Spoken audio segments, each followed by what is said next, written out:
Você está muito acostumada a sentar e entrevistar alguém. Quando alguém senta e entrevista você, é intimidador para você? Não é intimidador, mas não é o lugar que eu prefiro. Mas tudo bem, vamos lá. Depois de tanto tempo entrevistando pessoas, desde que você começou com o seu programa de entrevista, mas desde os seus tempos de repórter, o que você acha que você mais aprendeu nesse tempo de dinâmica, de entrevista, de técnica, de como arrancar alguma coisa de um entrevistado? Olha, eu começo sempre deixando a pessoa muito à vontade e para isso eu bato um papo antes, mas ele não pode ser algo muito que se aprofunde muito no assunto que a gente vai tratar. Isso foi uma coisa que eu aprendi na rua. Várias vezes eu conversava em off com o entrevistado e na hora em que eu precisava realmente gravar, ele achava que ele já tinha me dado essa resposta, ele dizia, então, já te falei? E aí na edição isso acabava ficando mais complicado. Então eu converso um pouco com as pessoas só para deixá-las relaxadas e à vontade com a minha presença, bem à vontade mesmo, o máximo possível, mas eu evito falar sobre os assuntos que me interessam para não perder a espontaneidade, a primeira resposta, a reação emocional da pessoa. Isso eu aprendi na rua mesmo, fazendo. Quando você precisa fazer as perguntas mais espinhosas, né? Você é uma pessoa que entrevista vários políticos, várias pessoas que muitas vezes estão envolvidas em situações não muito agradáveis. É complicado, como é que você... Porque você sempre passa uma rigidez e ao mesmo tempo uma doçura. Você nunca deixa o entrevistado super confortável, mas ao mesmo tempo você também não coloca ele 100% contra a parede. Como é que você faz esse equilíbrio? Não dá para não fazer as perguntas difíceis e uma pessoa que aceita dar uma entrevista já sabe que se o tema é aquele ou que aquele tema estará entre os assuntos que vão ser conversados, ela já está preparada para responder. O que eu não sou é agressiva ou muito imbativa, combativa, eu não desafio. Eu deixo, a pessoa responde o que ela quer responder. E em casa eu confio também muito na sensibilidade do telespectador, de saber avaliar se a pessoa mentiu, se a pessoa está desconfortável respondendo. Não existe um assunto que não possa ser tratado. Existem maneiras de você falar sobre ele. Eu procuro sim a maneira mais delicada, até porque eu quero que o programa seja um lugar onde as pessoas se sintam à vontade para vir sempre.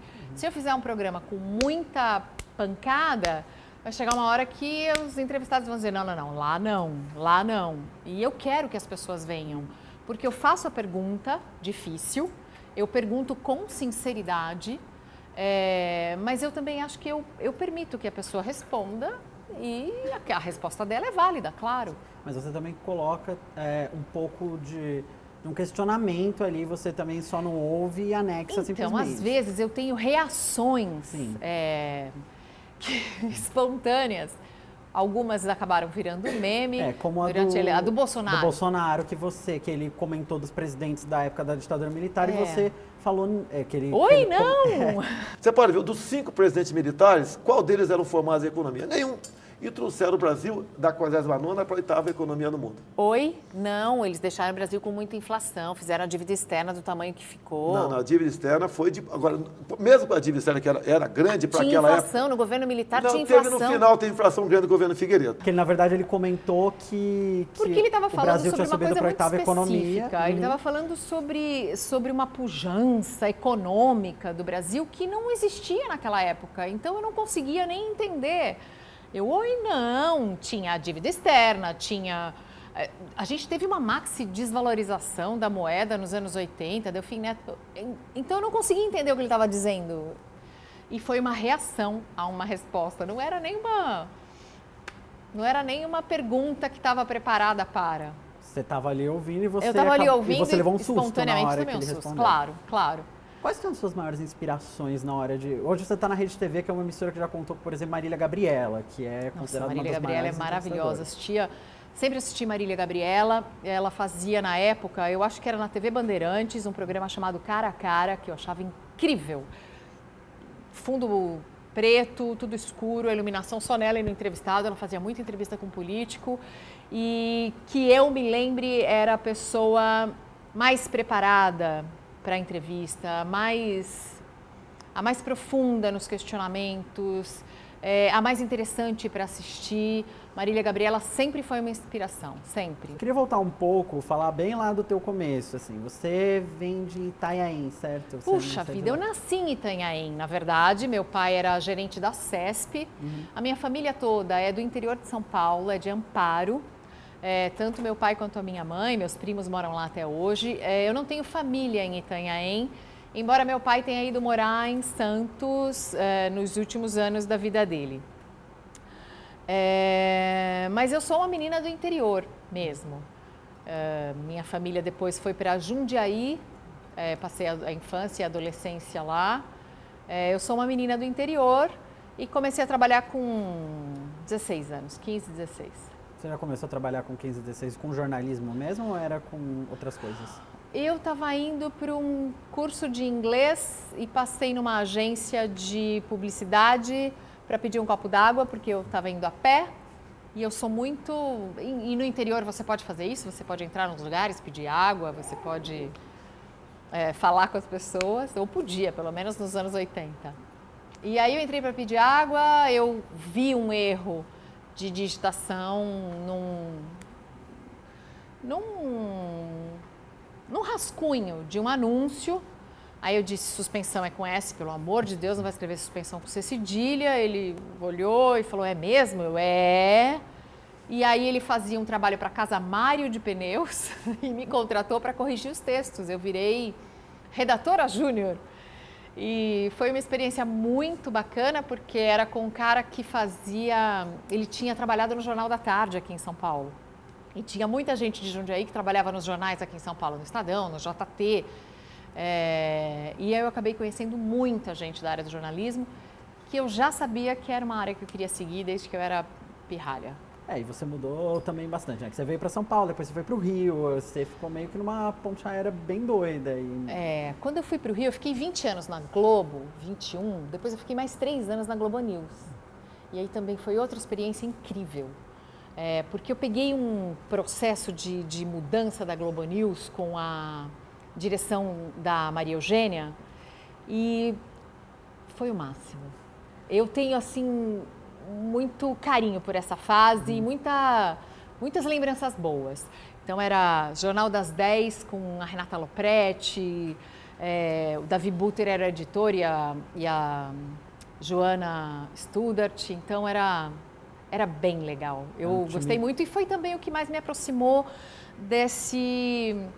do tema política e economia, porque quando você fica só apresentando um jornal, você não está muito ligada a uma determinada área.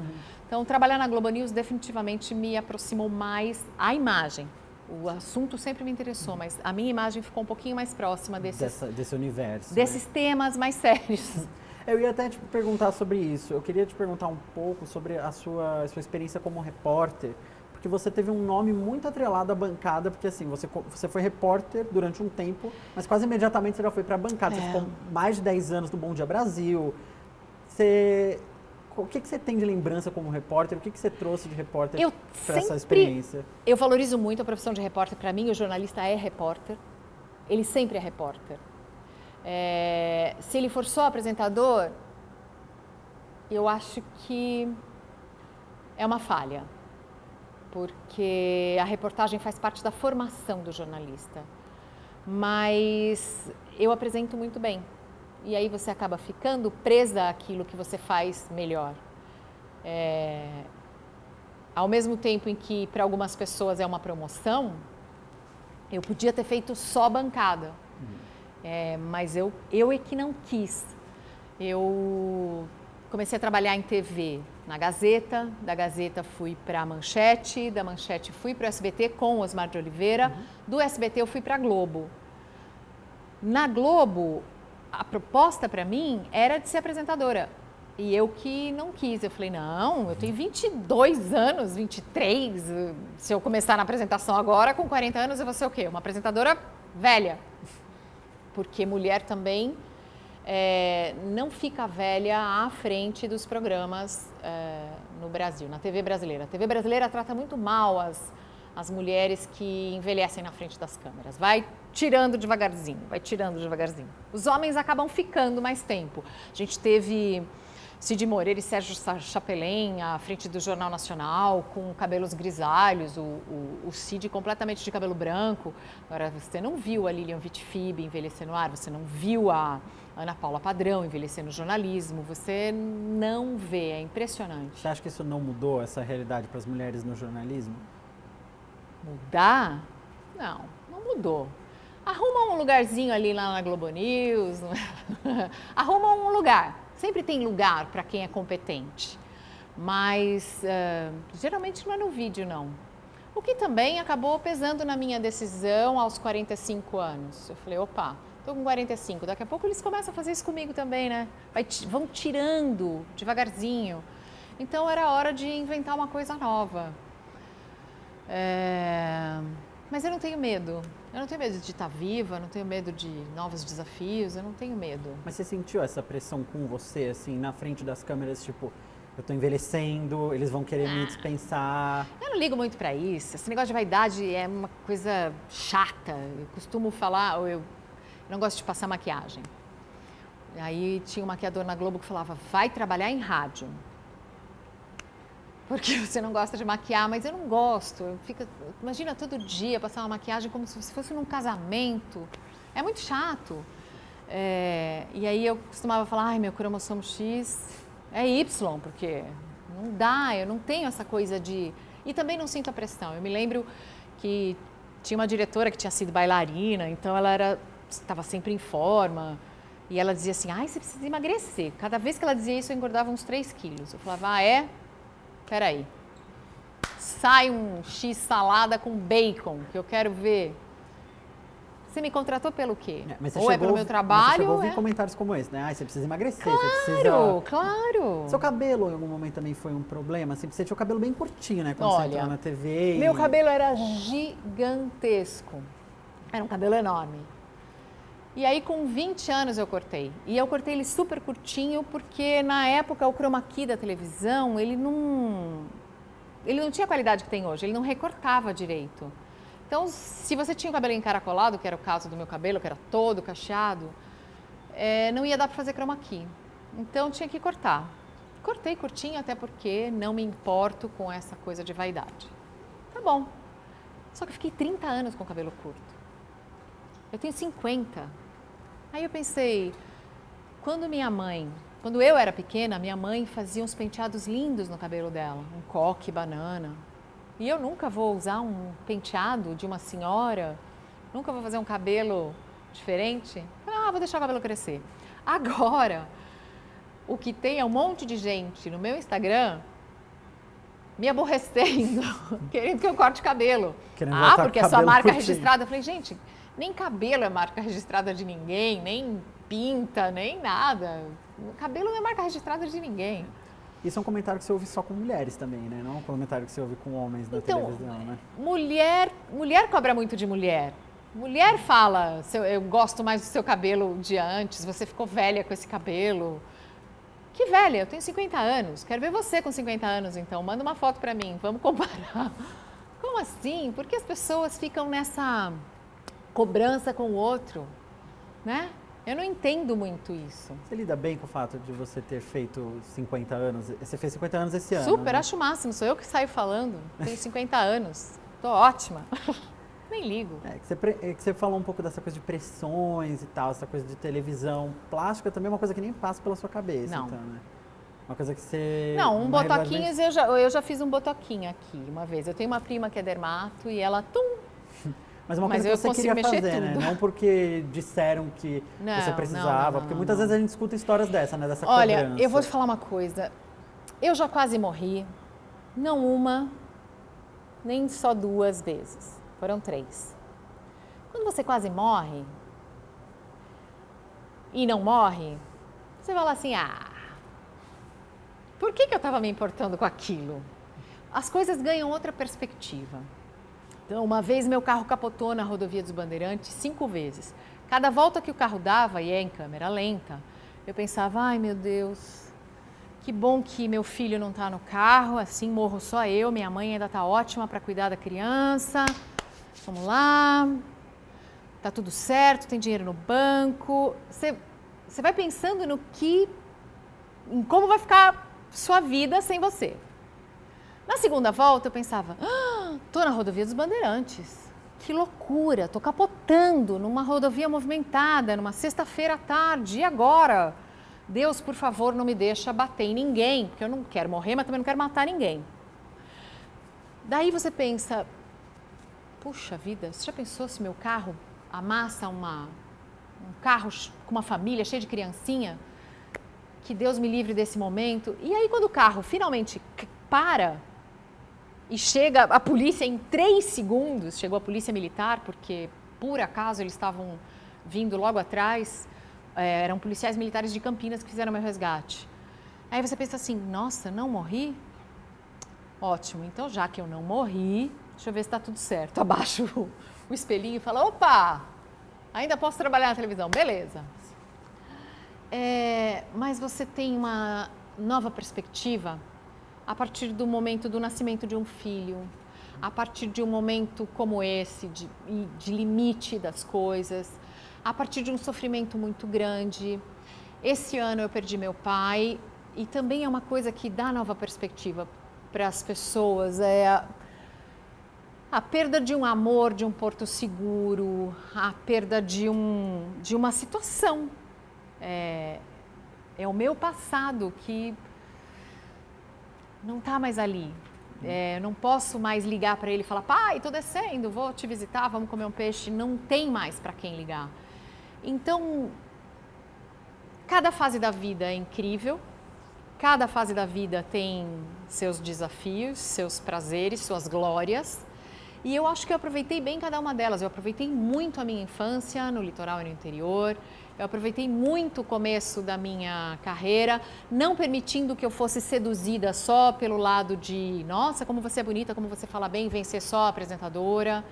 Eu aproveitei muito o auge da carreira indo para a Globo News e fazendo um trabalho mais sério, mais denso. E eu estou aproveitando muito agora essa outra etapa de investir numa coisa diferente e estar na rede TV, ter parceiros comerciais. Estou ganhando dinheiro pela primeira vez na minha vida aos 50.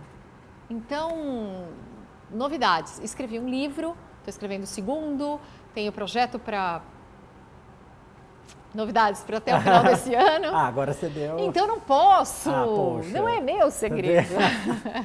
Você comentou que você quase morreu 3 vezes. Você teve outras 2 ocasiões? Não, uma vez eu quase morri afogada, e vou dizer. Já assistiu o filme O Piano? Uhum. No filme O Piano, a corda enrosca, o marido joga o piano do barco e a corda enrosca no pé e ela vai junto para o mar. Então, ela não está se afogando em pânico, não é que ela está quase na superfície, ela está embaixo d'água e foi o que aconteceu comigo. Eu estava mergulhando, eu não sei porquê, acabou o oxigênio, eu estava em apneia, eu falei, vai dar tempo. Eu ficava muito tempo em apneia, eu ficava quase 3 minutos, isso é muito tempo para mergulhar. E uma hora eu comecei a entrar, eu sabia que eu estava entrando em narcose, mas sabe, não sei quantos anos você tem, mas tinha um desenho da Penélope Charmosa e tinha os anõezinhos, e um falava assim, Penélope vai morrer. E eu pensava, e era engraçado, eu pensava, vou morrer. Porque vai dando um barato e você acha que você vai morrer. Mas eu não sabia mais onde estava a superfície. Eu falava, bom, pelo menos eu vou ficar parada, porque eu sei que junto com as bolhas de ar, meu corpo também vai subir. Vou ficar quieta, mas eu apaguei embaixo d'água. Como eu ainda tinha o cabelo comprido e mergulhava de trança, me pegaram pelo cabelo. E eu só acordei quando eles me jogaram no barco. Te puxaram para cima. E a terceira vez foi uma vez que eu pensei nisso, porque eu tive um melanoma. E o Pedro Collor tinha morrido por causa da metástase devido a um melanoma. Mas aí não teve problema, porque melanoma é um tipo de câncer que você arranca, joga fora e pronto. Então, foi uma terceira vez. Mas foram momentos em que, sabe, você para e fala... Você revê e o várias balanço, coisas, né? E o balanço da minha vida? E sempre está tudo certo. Eu sempre que faço essa pergunta, me respondo, beleza, posso ir numa boa, está tudo certo. Não tenho arrependimentos. Acho que esse é um dos segredos para a pele boa. Não tem arrependimento com nada que tenha feito. Pois é, porque antes de fazer as coisas não faço nada muito no emocional, muito no impulso, costumo pensar, mas eu não faço nada que eu não deva fazer. Eu às vezes faço algumas coisas que eu não gosto, porque precisa, mas eu não faço nada que eu não deva fazer, sabe? Eu não faço nada que me agrida. Quando eu trabalhava na Globo, tinha um chefe de reportagem que disse uma vez, vai fazer uma matéria sobre... Acho que a prefeitura era Paulo Maluf e Reinaldo de Barros era um secretário. E aí tinha uma proposta de instalar umas usinas de incineração de lixo. Falei, mas não tem ninguém contrário aqui nessa matéria para entrevistar? Não, faz lá só a proposta. Eu mesma, tinha 20 e poucos anos, estou trabalhando na TV Globo, fazendo uma matéria para a SPTV. Liguei para o Greenpeace. Eu lembro até o nome da entrevistada, acho que era a Marijane. E falei com um representante do Greenpeace. E ela me explicou o seguinte, que as usinas de incineração de lixo na Europa eram usadas depois que você fazia toda a coleta seletiva, o que sobrava e que não tinha jeito ia para a usina de incineração. Mas como no Brasil não existia coleta seletiva, iria tudo para a incineração e isso ia ser o fim do mundo. E ela falava sobre o problema de você incinerar, sei lá, um animal morto. Ela falava sobre todos os aspectos envolvidos nesse assunto. Fiz uma matéria linda que nunca foi para o ar. Nunca. Mas as usinas de incineração de lixo também nunca foram instaladas. Você já disse que você teve um balanço super positivo dos seus anos lá, do quanto você aprendeu na Globo. Mas aí, em 2014, quando você saiu da Globo, foi uma saída, assim, que... Não sei se eu diria conturbada, mas na época se especulou muito, assim. Porque teve uma questão de que você teria sido afastada da cobertura política pouco tempo antes. E aí rolaram os rumores de que era porque você não se dava bem com a Renata Lopretti. Que isso, Renata Lopretti, super minha amiga, adoro a Renata Lopretti. Então, mas eu queria que você Ela é o máximo. Eu queria que você esclarecesse qual foi o momento que você falou, quero sair daqui, entendeu? Então, a Maria Eugênia, que era a diretora do canal, já estava começando a pensar em se aposentar. E eu imaginei também que algumas das mudanças não seriam exatamente as melhores para o produto Jornal das 10 e para mim. Na verdade, a decisão foi super pessoal, porque como é que você mantém um casamento na ponte aérea? É complicado. A adaptação do meu filho no Rio, adolescente, com 15 anos, foi difícil. Não é fácil estudar no Santo Agostinho. Aí do Santo Agostinho vai para a escola Parque. Então eu tinha um adolescente morando numa cidade que ele não conhecia, com um estilo de vida completamente diferente. Eu sou uma pessoa que me adapto muito bem a qualquer tipo de situação. Mas não é justo que eu exija isso do meu marido e do meu filho. E a única coisa que eu fui perguntar foi se havia possibilidade de eu voltar para São Paulo. E essa possibilidade não existia mais. Então, não foi conturbado, imagina, ainda ganhei uns mimos, assim, uns prêmios, uns presentinhos. Muito obrigada, Ali, a Schroeder, a todos. Foi uma saída muito boa. Financeiramente foi muito boa para mim a saída. E não sei por que as pessoas falam isso. Acho que é porque elas falam para ver se eu rebato, para ver se tem alguma coisa ali que deu um caldo em algum programa, alguma coisa. Mas não, eu saí super bem, tanto que tanto o Ali quanto o Schroeder liberaram vários artistas para virem aqui, liberaram Casagrande. Eu tenho uma relação super boa com todos os colegas da Globo até hoje. Eu acho que também tem um pouco essa visão, assim, que eu acho que é uma visão que mudou com o tempo, não sei se você concorda também. Existia uma certa, ainda existe também, um certo glamour, uma certa coisa tipo, é a Rede Globo, como assim ela está escolhendo ser da Rede Globo. Que rolou também com o Evaristo, quando ele resolveu sair, mas hoje é uma coisa que acontece bastante, né? Ontem teve Felipe Ciani, Mari Palma, é uma coisa que você vê mais pessoas resolvendo irem para outros projetos. Claro. Porque existe um certo misticismo não, também. A Globo torno, é um né? excelente lugar para trabalhar. Mas já foi melhor e já foi mais seguro. Mas a Globo nunca pagou os mais altos salários. Então, você quer ganhar dinheiro, saia mesmo. O Evaristo está certíssimo. Primeiro, ele está criando as filhas na Inglaterra. Ele está ganhando mais dinheiro fazendo publicidade, tendo outras iniciativas do que ficando todos os dias preso numa banca. Você fica preso. As pessoas não entendem isso, mas você fica preso. Todo Natal tem jornal. Todo Réveillon tem São Silvestre, tem jornal. Alguém tem que fazer. É uma prisão, é uma gaiolinha de ouro, mas é. Olha que beleza a minha vida. Meu programa uma vez por semana, eu consigo fazer vários jobs, eu consigo fazer palestra, eu consigo escrever livro, eu consigo pensar em projetos paralelos e ainda ganhar dinheiro. E hoje eu imagino que você tenha também um pouco mais de liberdade sobre o que você questiona, um pouco mais de controle. Porque eu lembro que na época, quando você saiu, você deu uma entrevista, se não me engano, foi para Folha, acho que foi para Folha, que você comentou que, por exemplo, no Jornal Nacional, não eram os apresentadores que faziam as perguntas para os políticos. Seguinte, toda vez me perguntam isso e essa matéria da TV Folha sempre repercutiu por causa disso. Se você vai entrevistar, você está aqui falando comigo e pode fazer as perguntas que você quiser, porque eu sou só a Mariana. Se eu fosse o presidente dos Estados Unidos, você estava com o seu diretor no seu cangote dizendo para você, isso aqui é muito importante, não pode faltar, isso aqui toma cuidado, faz assim. Existe um direcionamento quando o entrevistado é um presidente? Existe. É só na Globo? Não. Tenho certeza que na Band é o Mitre, na Cultura é não sei quem. É claro que tem. Ou você acha o quê? Que pode falar do jeito que quiser, pode apontar o dedo na cara de alguém para falar, pode usar o vocabulário que você quiser, pode falar no tom.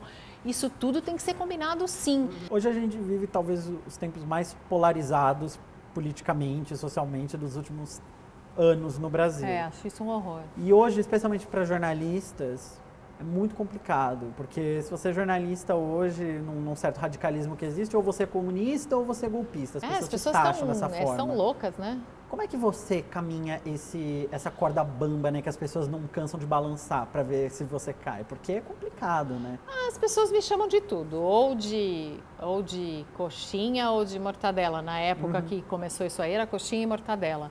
Mas eu fico muito feliz de estar dos dois lados. A crítica vem dos dois lados e o elogio vem dos dois lados. E quando uma pessoa é muito agressiva, eu não bloqueio, porque eu não quero que o meu bloco vire print de tela para alguém ficar se gabando. Eu só silencio, porque, né? Não joga a pérola para os porcos, não bate tambor para maluco dançar. A gente não pode fazer isso. Recentemente eu entrei numa dúvida, porque eu vi o resultado de uma pesquisa mostrando que tem mais de 10 milhões de brasileiros que acreditam que a Terra é plana. Que loucura é essa? Uma coisa que não está nem em discussão. Por que é uma questão de crença ou de fé ou de um fanatismo estranho a respeito de um negócio que está cientificamente comprovado, mais do que comprovado? Não está em discussão isso.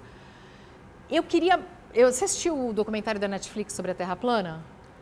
É muito bem feito e muito delicado, muito delicado com aquelas pessoas que ficam ali criando um auê em cima de um negócio que não é uma pauta, né? Não é uma pauta, e é uma pauta. O fato delas serem... De existirem grupos em deles Facebook, serem organizados e tudo, isso, né? acaba sendo uma pauta. Então, eu entrei numa dúvida, e aí eu usei o Twitter. Falei, queridos, estou numa dúvida. Eu não quero que a gente seja usado como plataforma para ampliar esse debate que não existe. Mas eu queria conhecer um terraplanista e saber o que leva uma pessoa a defender uma tese que não tem é indefensável. Né? Mas aí eu acabei vendo que o perfil das pessoas que fazem parte desse grupo é um perfil extremamente radical, com nem um pouquinho de tolerância, de respeito, nem de honestidade mesmo. Então, eu não posso ampliar a voz desse perfil, sabe? Desse tipo de pessoa. Eu não me importaria de falar com um terraplanista que ouvisse, mas já que eles não escutam e ainda pegam o que você fala e distorcem e montam e editam e ficam gritando, eu preferi não fazer parte disso. Fiquei muito feliz de ver que no Twitter todas as pessoas diziam, não bata tambor para maluco dançar. Tá bom. Ok. Então não bato. Mas ainda assim continua sendo um fenômeno que me intriga muito. Como fenômeno sociológico é algo que ainda me interessa. Talvez eu faça uma entrevista com alguém que explique por que as pessoas têm tanta necessidade de se sentirem parte de um negócio radical mesmo. Não basta ser só um clubinho, não pode ser um clube do livro, um clube de crochê, não. Tem que ser uma coisa de, nós e eles. Algum momento você se sentiu intimidado ou ameaçada por pessoas que vieram pra cima de você por causa de entrevistas tuas?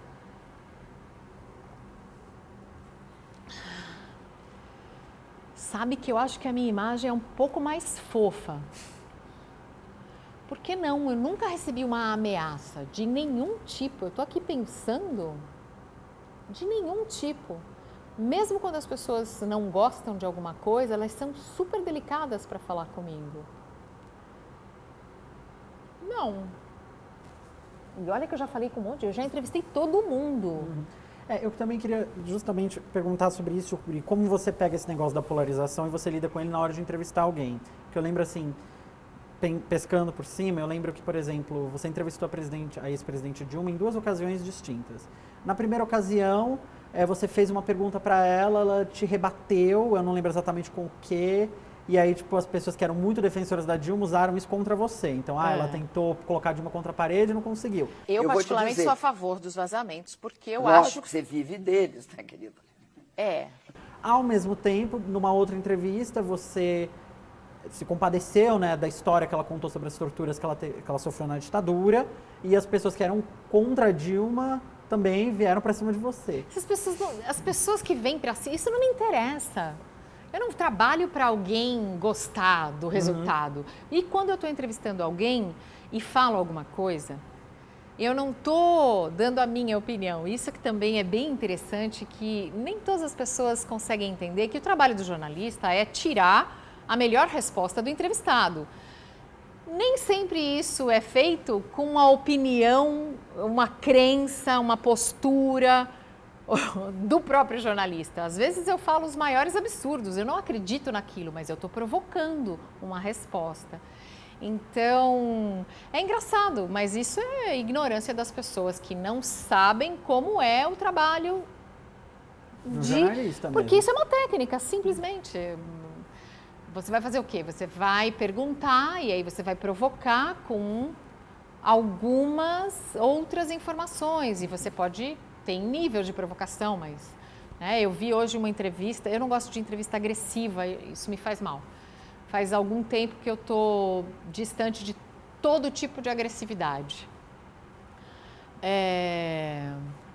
Mas é só uma provocação, gente. Não dá para você saber o que o jornalista pensa. Ele está só provocando para obter uma resposta. Então, toda vez que eu entrevistava alguém de esquerda, achavam que eu era de direita. Eu entrevistava alguém de direita, achavam que eu era de esquerda. Claro, você tem que fazer um contraponto, senão você fica só ali, lambendo o entrevistado, não vai sair nada. E você se definiria como? De esquerda ou de direita, se você fosse se definir como pessoa? Nossa, eu sou super... Eu acho que eu sou liberal, sou democrática, republicana. Sou uma pessoa bacana, sou uma pessoa de bom senso. Eu sou uma pessoa que não acha que pobreza é normal. Então, diante dessa resposta, eu acho que mais para o centro, um pouquinho mais à esquerda, mas eu sou tão conservadora em algumas posturas que tem gente que vai falar, ele é de direita. Então, por exemplo, meu pai sempre teve arma em casa, eu não vejo problema nenhum.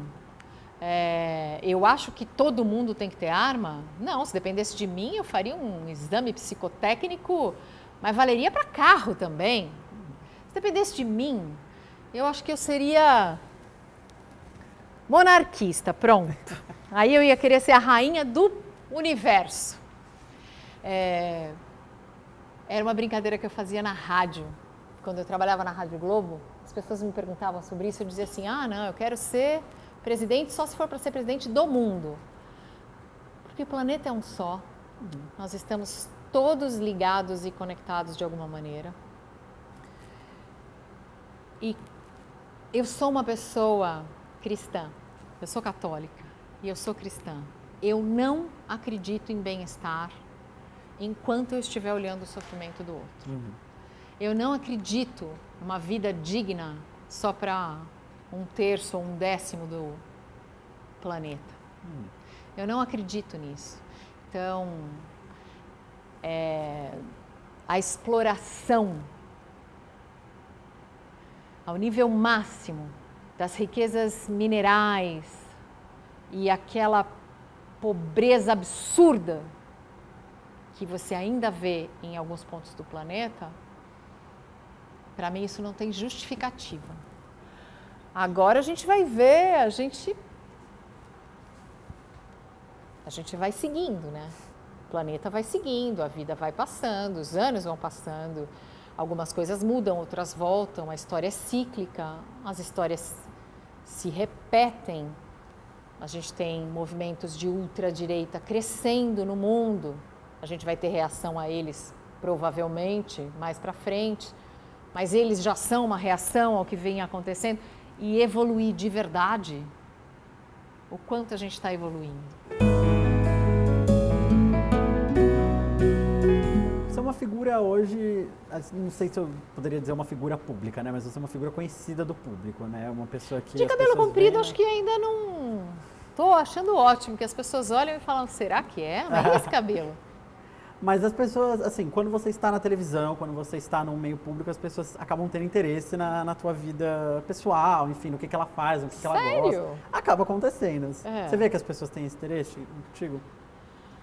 Olha, muita gente gosta de perguntar do meu marido, que trabalha na Rede Vida e que era padre, que é o Dalcides. Porque eu imagino, nesse caso específico, eu imagino que porque existe uma certa fantasia romântica de ele largou a batina para ficar com a Mariana. Pássaros feridos.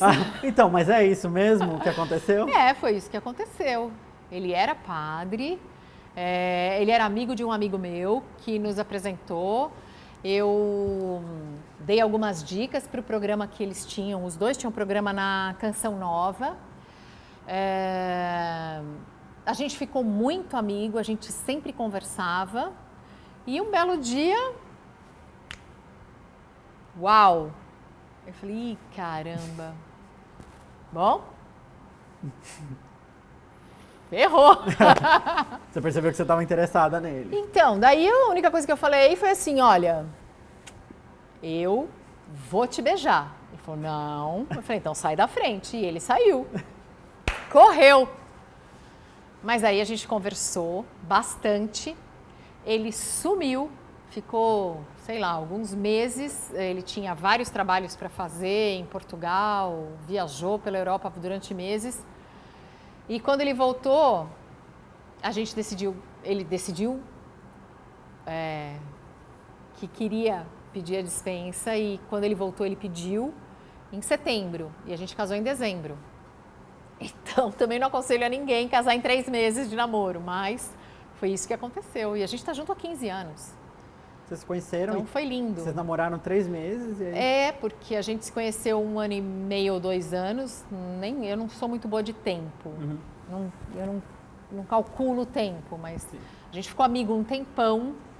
Mas quando a gente namorou mesmo, foi de setembro a dezembro. E aí a gente casou. E quando isso aconteceu, você sentiu alguma... Eu não sei, porque também rola aquela impressão de que é uma coisa que a comunidade cristã poderia se revoltar com você, porque você tirou um padre da comunidade. Rolou esse tipo de comentário com você? Olha, as pessoas não fazem esse tipo de comentário comigo. Quem me conhece não faz. Até porque se fizer eu respondo. Sim. Mas eu sei que fizeram com ele. Né? Uma coisa do tipo, largar batina, porque você fez um voto disso, um voto daquilo. Uhum. Gente, move on, vai. A vida segue. Tá cheio de padre aí. Esse daí resolveu casar. Tchau. Get over. Supera. Sabe assim? Sim. Eu não ligo para o que as pessoas falam. Você não consegue ter uma vida completa. Você não consegue ser uma pessoa íntegra se você ficar o tempo inteiro prestando atenção no que os outros estão falando. Porque sempre tem alguém que vai falar que seu cabelo está comprido, mas ela gosta dele curto, ou que você está gorda, ou que você está magra, ou que você é chata, ou que você é legal. Você não tem que ligar para o que as pessoas falam. E isso desde sempre, desde muito nova. Quando eu comecei a trabalhar em televisão, o comentário que meu pai fez foi assim: ainda bem que seu avô já morreu e aí não vai ver que você vai trabalhar em televisão. Eu, ai, por quê? Não pode trabalhar em televisão? Não, na época do seu avô, isso aí era... Entendeu? Ah, família tradicional, católica, não tô nem aí, nunca liguei. Nunca liguei. Nem para o que a minha família falava, imagine outras Porque pessoas. outras pessoas vão falar, não, eu né? nunca liguei. Mas eu sei que, claro, deve ter algumas pessoas que pensaram isso. Então, que elas tenham dormido bem, tomado um copinho de água com açúcar. Eu não posso fazer nada com o que o outro pensa. E você também não pode Posso só lamentar, né? Você disse que tinha uma história para contar. Não, teve um jornal no Rio que fez uma matéria e era o tom da matéria era meio sensacionalista, assim, padre larga batina para casar com a apresentadora da Globo. O jornal era no Rio, não conheço ninguém no Rio e estamos falando de 15 anos atrás, não tinha muita imagem minha disponível na internet, tinha umas fotos minhas nesse jornal. E tinha uma foto minha sentada ao piano. Eu falei, mas nossa, que foto é essa? Eu não me lembrava daquela foto. Uma foto minha sentada ao piano. E eu pensando, onde é que tem foto minha tocando piano? Aí comecei a lembrar, mas eu estava maquiada, tocando piano. Eu falei, estou tocando piano maquiada. Que piano é esse? Porque não era o meu piano. Enfim... Fiquei sem saber de onde que conseguiram aquelas fotos e algumas informações mais pessoais. 13 anos depois, uma pessoa disse assim para mim, a gente precisa se reencontrar, tenho tantas memórias do tempo que a gente trabalhou junto, tem inclusive fotos daquele evento que a Globo fez num hotel, que você sentou ao piano e tocou. Então, um dia a gente descobre quem foi a fonte, sabe? Quem foi que forneceu. Então, tá registrado. Você falou também da questão que você é uma pessoa que é muito cristã, que acredita muito. Quando você percebeu que você estava apaixonada pelo teu marido, você se sentiu culpada, alguma coisa assim? De jeito nenhum. Eu não permito, eu não autorizo ninguém a me julgar. Eu não dou essa permissão para as pessoas. Ah, mas eu estou te julgando. O problema é seu. Eu não transfiro para você esse poder de interferir na minha vida, ou de me magoar, ou de ter qualquer influência sobre qualquer atitude minha.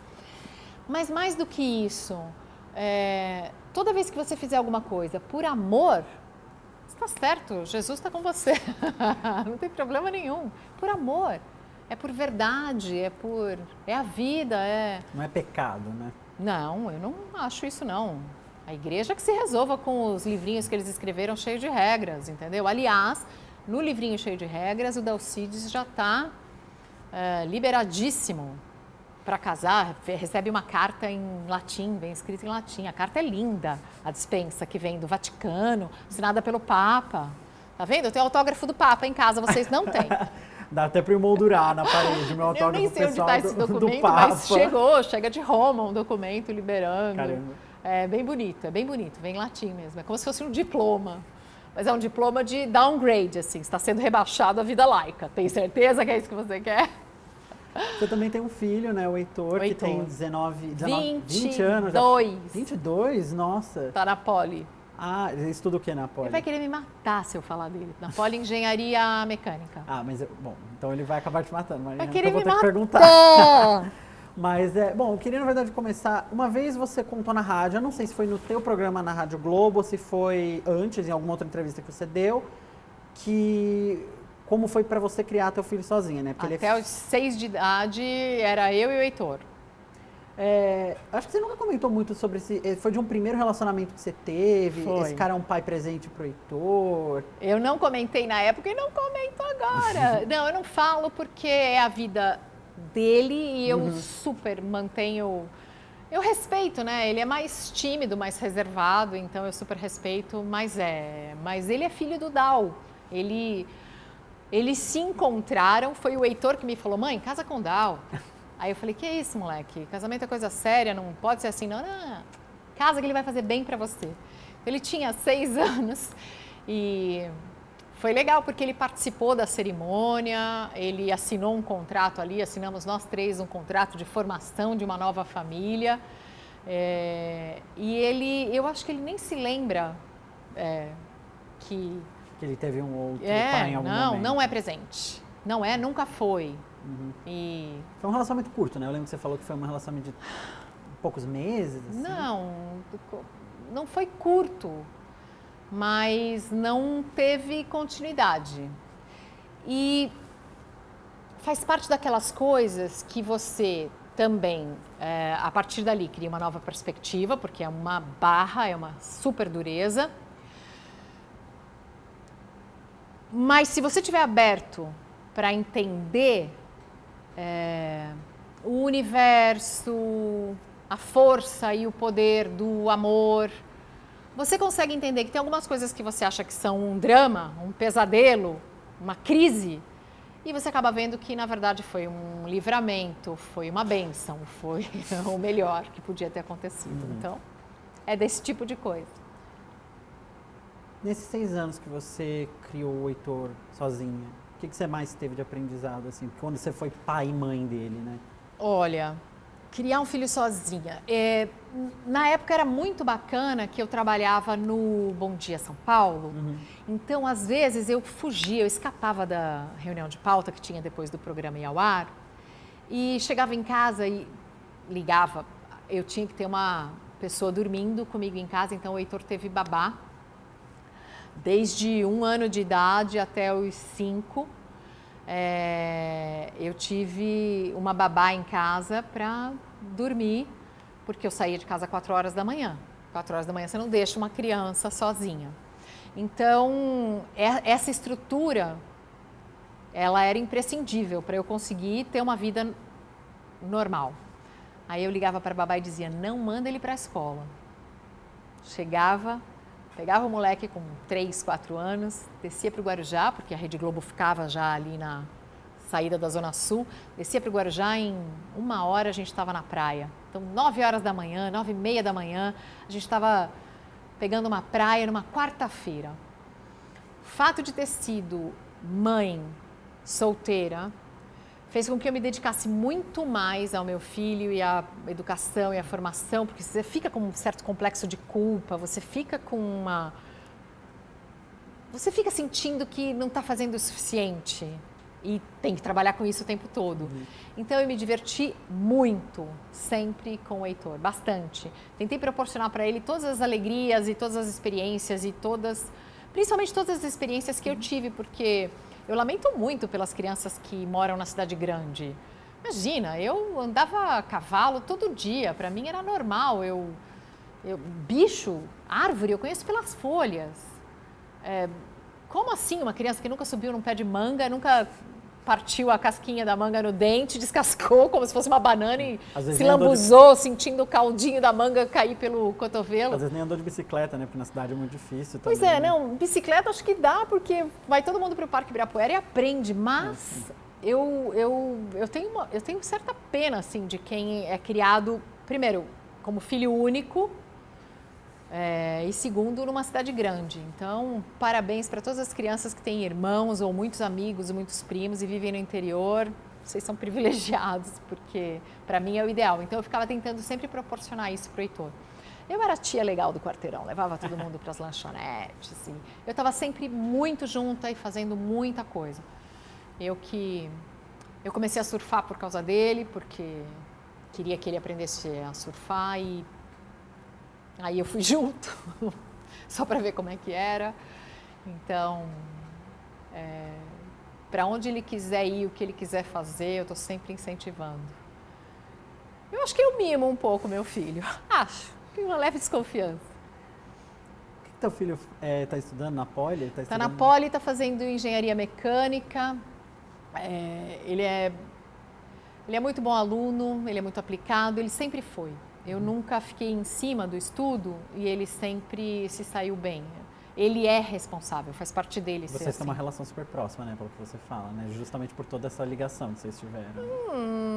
Quem é muito próximo de filho adolescente ou jovem adulto? Não sei. Eu acho que sim, a gente consegue, sim, mas ele não me conta. Eu gostaria de ser mais próxima.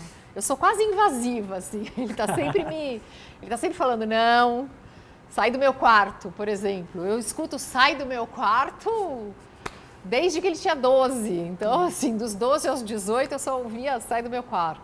Claro, a gente é próximo. Mas por mim, eu poderia saber muito mais. Mas eu respeito muito. Respeito muito, muito. O espaço dele. Mas a gente tem uma relação muito bacana, muito boa. A gente viajou juntos, a gente vai esquiar juntos. Às vezes eu faço viagem só com ele. Mas sim, por mim eu era mais próximo, mas ele que me segura um pouco. Esse ano você está fazendo 5 anos de Rede TV, além de você ter feito... Nossa, já? Já.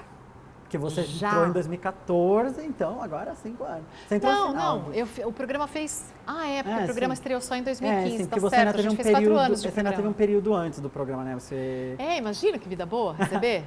Ainda não estava trabalhando? Justo. Mas você sente falta da bancada ou zero? Não, zero, zero. Desapegou total de... Gente, eu recebi proposta para fazer jornalismo de novo. Eu falei, o quê? Não quero. Todo dia, toda hora, jornal. Aquela coisa do TP lá na tua frente.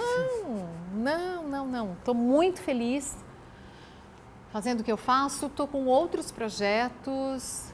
Não, acabou esse negócio de encontrar um negócio pronto para você só fazer parte de um formato e entregar um negócio que outra pessoa fez. Não, eu quero pôr a mão na massa, eu quero participar da produção, da elaboração, eu quero fazer, senão não é verdadeiro, não é meu, não é de fato. Acabou. Livros. Pelo menos sou eu que escrevo, sou eu que faço, sou eu que pesquiso, sou eu que... Então, já que você citou a Marília Gabriela lá no começo... Gosto muito E dela. aí, a gente tem esses 5 anos de Rede TV, eu queria fazer o bate-bola jogo rápido aqui com você Ai, sobre algumas coisas. Ai, Deus, agora é o Mega Senha da TV UOL. Qual que pra você é a sua melhor entrevista? Que Batista foi a primeira que veio na minha cabeça. Mas é porque ela repercutiu bastante. Um erro que você cometeu numa entrevista que você não perdoa que você tenha cometido? Chamei o Paulo Ricardo de Paulo Roberto, abafa o caso. Alguma entrevista que você se arrepende de ter feito? Arrepende de fazer uma entrevista? Não. Mesmo que eu não tenha gostado de alguma, não. Não. Entrevistado que você entrevistaria 20 vezes de novo? Que Batista. Você ficou bem apaixonada por essa entrevista. Não, o Ike Batista é muito interessante. O Ike é muito interessante, mas assim, o Ike, a Bibi Ferreira, que foi uma entrevista incrível. A entrevista com a Angela Maria foi muito doce. Tem algumas pessoas que são maravilhosas. O Nuno Leal Maia foi um ator maravilhoso o Ney Matogrosso. Então tem algumas entrevistas que eu me diverti mais. O Johnny Hooker, que foi a primeira vez que ele deu uma entrevista em rede, foi para o nosso programa. É um artista novo, incrível. Agora, tem também algumas pessoas que eu não conhecia, nunca tinha ouvido falar e que me surpreenderam demais e eu amei fazer. O Marcos Rossi. Eu vi um entrevistado que não tinha os 2 braços e as 2 pernas. E aí eu falei para ele, como eu te cumprimento? Ele pega no toquinho aqui. Eu aprendi muito com essa entrevista, muito, e eu nunca tinha ouvido falar dele antes. Então, a Laís Souza, que delícia entrevistar essa menina, vendo ela mexer a parte de cima, o tronco. Ser testemunha da evolução da Laís. Então, o Oscar do basquete, que delícia, jogamos basquete, joguei basquete com o Oscar. Que delícia de programa. Então, eu me divirto em cada um. Todos eles são bons. Alguém que você não entrevistou e você quer muito entrevistar ainda? O Papa. Quero muito, mas eu faço todos os trâmites, chega na hora, mas eu vou conseguir. Então, isso é um projeto em andamento, né? Eu escrevi, na verdade é que às vezes eu paro, entendeu? Eu chego até a metade do caminho, daí eu recuo porque eu estou fazendo outras coisas, eu não consigo ficar focada só em uma coisa. Eu queria, quando eu escrevi o livro sobre a padroeira do Brasil, Nossa Senhora Aparecida. Agora estou escrevendo um livro sobre a Irmã Dulce, espero conseguir lançar já em outubro. Eu preciso parar para escrever mais capítulos, para entregar mais capítulos, o editor fica cobrando, mas estou indo para a Bahia, vou visitar as obras da Irmã Dulce, estou muito animada e eu espero que depois desses compromissos eu tenha mais tempo para conseguir. Não é fácil mesmo, né? Mas eu vou tentando, eu vou devagarzinho e sempre. Uma entrevista que você fez, você acha que não rendeu tudo que poderia. Ah, isso tem. Isso tem. E às vezes tem entrevista que assim que termina, você fala assim, devia ter perguntado aquilo. Ai, caramba, esqueci de perguntar aquele outro. E isso é chato. Mas, não, especificamente, não tem nenhuma que eu tenha saído muito desanimada. Um momento de uma entrevista no qual você se sentiu acuado, constrangida de alguma forma. Miriam Dutra. Miriam Dutra falou que ia me dar uma entrevista bombástica, pai, ia falar tudo. Chegou aqui, ela falou assim, não vou falar nada. Como assim? E aí teve uma hora no programa que ela falou assim, e era ao vivo, eu vou levantar. Daí eu falei, Miriam, fica tranquila, senta aí. Mas eu fiquei com medo nessa hora que ela levantasse e fosse embora. Como é que é o teu processo para a preparação de uma entrevista? Qual o tipo de pesquisa que você faz? Como é que você faz essa organização? A gente pega tudo que a pessoa já fez e olha tudo e vê os casos mais recentes e às vezes o que a gente quer cruzar. Então, além de todas as declarações ou de todas as bandeiras que essa pessoa já levantou, para convencê-la da entrevista, eu permito que ela use o espaço para falar de alguma coisa que seja caro a ela, né? Assim, é um ator, quer divulgar uma peça, isso faz parte. E aí eu faço as perguntas que me interessam e abro muito, e eu acho que esse é um dos segredos do programa, para as pessoas em casa fazerem as perguntas que elas querem. Toda vez que mandam pergunta com a hashtag Mariana Godoy Entrevista, eu tento usar o máximo possível. Porque a pergunta de uma pessoa que chega pela rede social, com certeza é a pergunta que outras tantas também gostariam de fazer. Um entrevistado que você não tem vontade de entrevistar. Uma pessoa, uma figura. Eu não vou falar. Mas tem alguém. Uma decepção. Sabe uma pessoa que todo mundo, e você conheceu pessoalmente e fala, em off te conto. Ah, perfeito. Você não vai pôr no ar. Claro, lógico. Nossa! Pensei que não, mas veio a imagem da pessoa na minha cabeça. Agora, eu faço questão de não entrevistar. Se bem que profissionalmente eu deveria fazer. Então, talvez eu engula o meu nojo e faça a entrevista. Porque é uma pessoa que eu tenho nojo. Um entrevistado que você... que te deu medo, assim, de entrevistar. Medo? Que te deu um frio na barriga antes você falou, nossa, não sei se eu vou conseguir. Isso aconteceu uma vez só. Não agora aqui no programa de entrevistas, mas uma vez São Paulo estava comemorando, era aniversário de São Paulo, e alguém tinha que... Todos os repórteres fizeram uma pauta sobre uma pessoa que eles achavam que era a cara de São Paulo. E eu me lembro que a Rosângela Santos entrevistou um publicitário super bacana, que tinha um carro conversível, ficou super legal a matéria dela, e eu falei, eu vou entrevistar a Rita Lee. Na hora que eu sentei na frente da Rita Lee, me deu um branco. Foi a única vez que eu tive um branco, foi na frente da Rita Lee. Que engraçado, eu não sabia o que fazer com a Rita Lee. Acho que fiquei alguns minutos sem saber o que falar com ela, mas foi a única pessoa. Vou te falar o nome de 4 pessoas, eu quero que você me fale o que você acha de cada uma. Pode ser uma frase, uma palavra, da maneira como você quiser se expressar melhor. O ex-presidente Lula?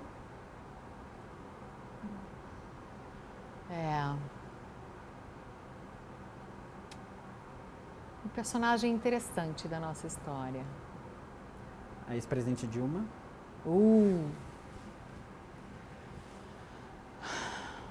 Acho que foi superestimada. Presidente Bolsonaro? A gente ainda vai avaliar mais para frente, mas outra figura interessante. Os dois lados de uma mesma moeda, eu diria que são o Lula e do outro lado o Bolsonaro. O ministro Sérgio Moro? Ainda não me deu entrevista. Estou esperando. O que você espera encontrar numa entrevista com o ministro Sérgio Moro? Sérgio Moro, agora que é ministro, deveria falar mais, mas é difícil fazer entrevista com ele, porque ou ele vai em lugar que já está com o ambiente preparado, né? Ou ele vai só na Globo. Então, vamos lá. Pode vir aqui, Sérgio Moro, porque a gente é bacaninha. Presidente Rodrigo Maia, presidente da Câmara. Olha, ele já me deu entrevista. Eu acho que ele está tendo ele está sendo correto com o papel que ele exerce, apesar de estar levando paulada de todos os lados, ele está fazendo o que se deve. Me surpreendeu o Rodrigo Maia e a maturidade que ele adquiriu, e eu acho que ele adquiriu muito dessa maturidade política, inclusive, de alguns anos para cá, de pouco tempo para cá. E uma última Foi interessante ver a evolução do Rodrigo Maia. Uma última figura que também está no olho do furacão agora, por outros motivos, Tabata Amaral, que você já entrevistou também. Tabata Amaral.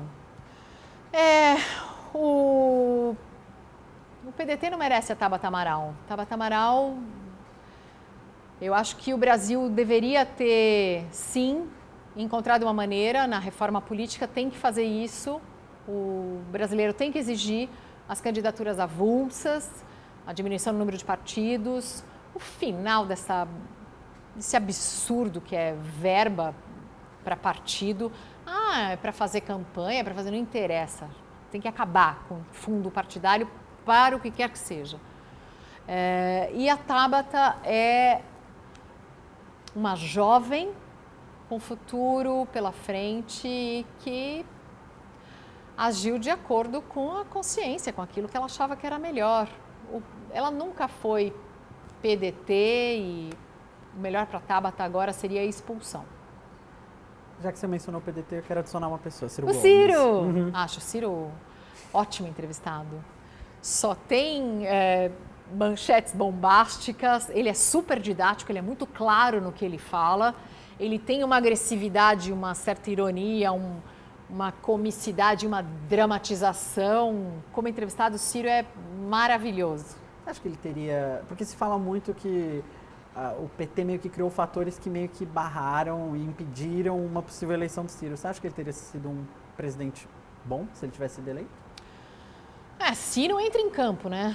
Fui atleta a minha vida inteira e se não entra em campo. Se eu tivesse corrido mais, ido para a esquerda, ido para a direita, se não entra em campo. A gente viu tudo que é pendular. A virtude está no meio. Desculpa ser bíblica, assim, no final. Mas esses polos, a virtude está no meio. Então, eu não tenho cara de centrão. Centrinho, centrada, centralizada.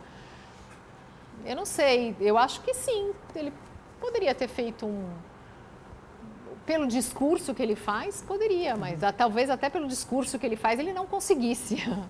Porque o próprio Bolsonaro também tem que afinar um pouco, diminuir um pouco o tom do discurso. O tom do discurso mais agressivo, ele é excelente para conquistar uma determinada parcela do eleitorado. Mas na hora de fazer política, pelo pouquinho que eu entendo, é preciso contemporizar, é preciso... Apelar para o centro, né? O que você Não, fala? é preciso ser conciliador. É como uma enorme família, entendeu? Você não escolheu os irmãos, mas são aqueles que você tem. É por isso que eu digo, filho único não aprende muito, né? Mas é como uma família. Você não escolheu aquela família, mas você tem que conviver com ela.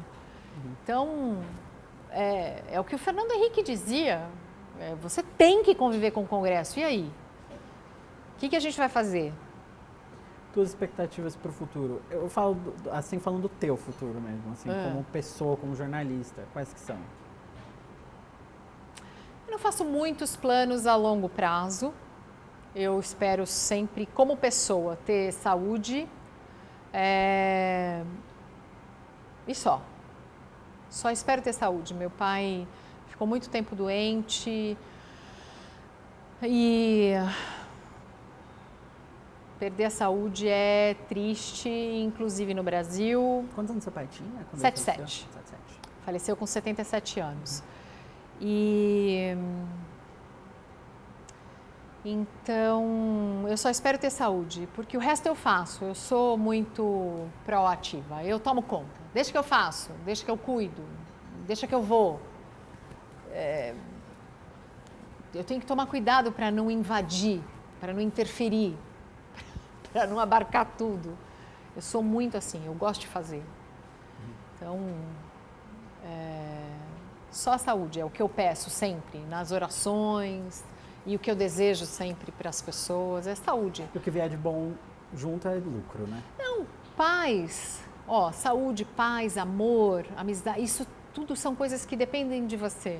Até ser saudável acaba dependendo muito de você. Então, faço as minhas escolhas, convivo super bem com elas, super bem com todas, com as mais polêmicas, com as que, ninguém faria isso. Mas eu fiz e deu certo. Ninguém sairia da Globo e iria para a Rede TV. Mas eu fiz e deu certo.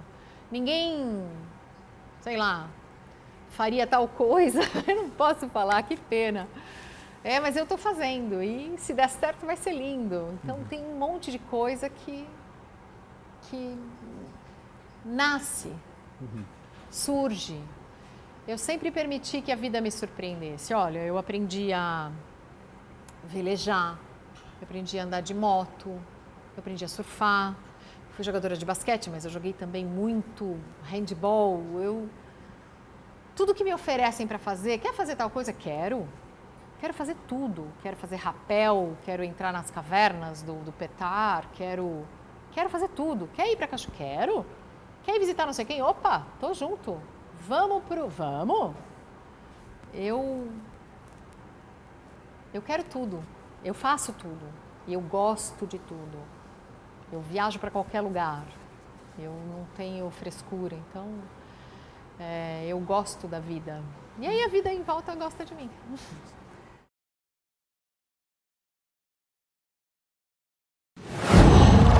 Qual?